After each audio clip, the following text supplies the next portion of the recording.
Тукай остался навсегда молодым, потому что это образ, это слово, это дух великого татарского народа, который проложил свой неизгладимый след на просторах нашего великого континента, чей путь идет из глубин тысячелетий в будущее, от Поволжья вверх и вниз, от склонов Урала, от Дуная до Алтая и дальше до Монголии, Маньчжурии, до Великой Китайской стены.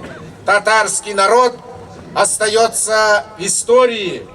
Поэзия Тукая, несомненно, будет развиваться с каждым годом, с каждым поколением все шире и все больше. Действительно, Тукай является национальным гением для всех нас.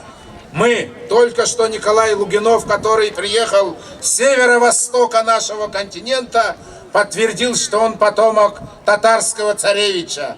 Поэтому мы, народы России, которые говорят с вами на одном языке, народы, которые с вами одной крови, одного племени, мы осознаем и узнаем друг друга заново на заре нового третьего тысячелетия и нового 21 века.